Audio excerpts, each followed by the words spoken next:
welcome back to Views from the Real. It's your host, Patrick. Your host, Brian. And this week we're going to be doing Once Upon a Time in Hollywood. Now, this is a Quentin Tarantino directed and written comedy drama. And it is starring Leonardo DiCaprio, Brad Pitt, and Margot Robbie, which I won't even really say is starring her. She's really like the side piece of the movie. But Right. so for me, this film was a complete disappointment. The funny thing is, like, you could say, okay, well, it's Quentin Tarantino. He does things a certain way, whatever. Fine. I don't care who would have directed this movie. It's shit. It's like an hour and a half. It starts where it's just nothing. It's literally nothing. Like I never watched something so useless in my life. And then you get to the last 20 minutes and then you see something happen. But I would say it improved slightly after the first hour and a half, but it wasn't even good then. Brian was saying that for him that the film could have been a short film based on, the amount of nothingness. So it was pretty disappointing. And my biggest disappointment isn't that the film wasn't good.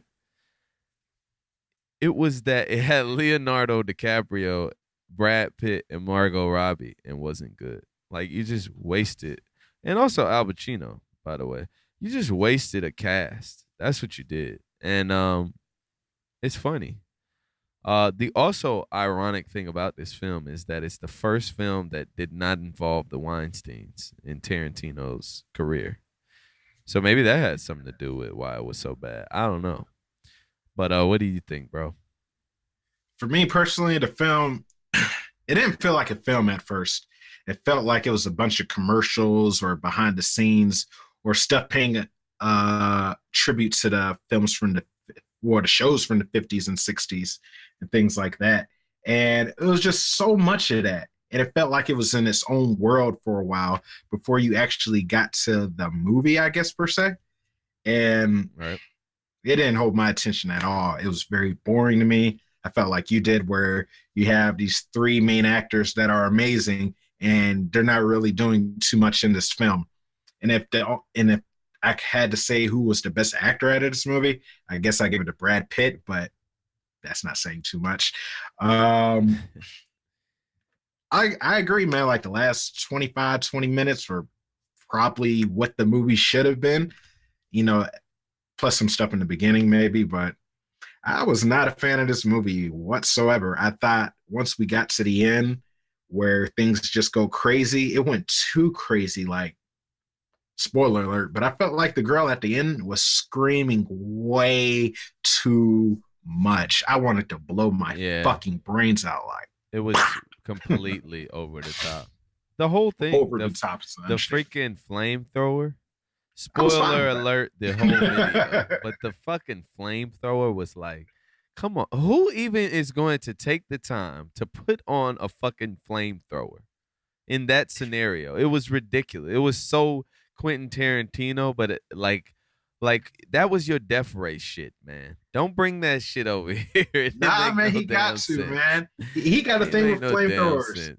Look at Inglorious Bastards. I think in the beginning of the movie, he had everybody with the But flamethrower. isn't that the Same problem shit. with this film? It is Inglorious Bastards with literally 5% of the action from Inglorious At Bastards. least So what Inglorious was the Bastards had a point? story. But that's my thing.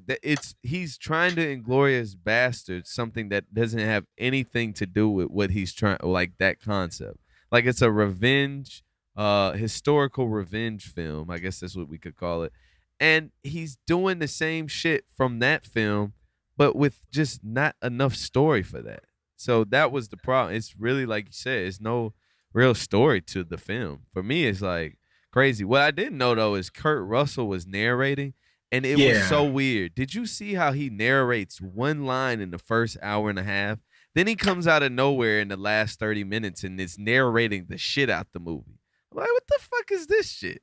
It was just like he tried to do something different and he tried too goddamn hard. Now I get why they give the film all this acclaim and all that because it's about Sharon Tate.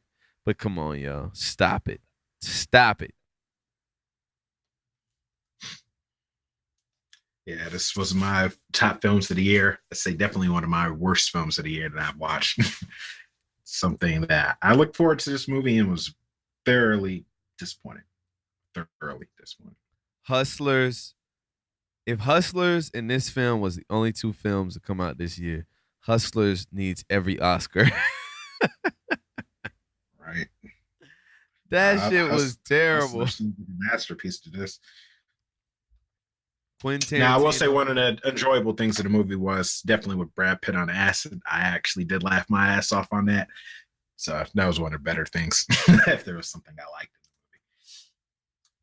I don't know. I was so damn disenchanted with the film at that point. I didn't really enjoy anything. But I will say, I mean, I guess it wasn't that bad that scene. But the only thing that I can really remember that I liked is he was like, "My bud don't need nobody," and he had like a the movie. Budweiser or some shit. Yeah. That was cool. That was cool. But Quentin Tarantino, man, please don't let them get in your head. This was not a good film, man. Don't keep making shit like this. Please. But he probably will. It got that much money, so god damn it. But anyway, thanks for tuning in to another episode of Views from the Real. Please like, comment, subscribe, and please tell us, hey, if you thought this film was good, I would love to hear how and why. We would love that. So drop that in the comments. Peace. Peace.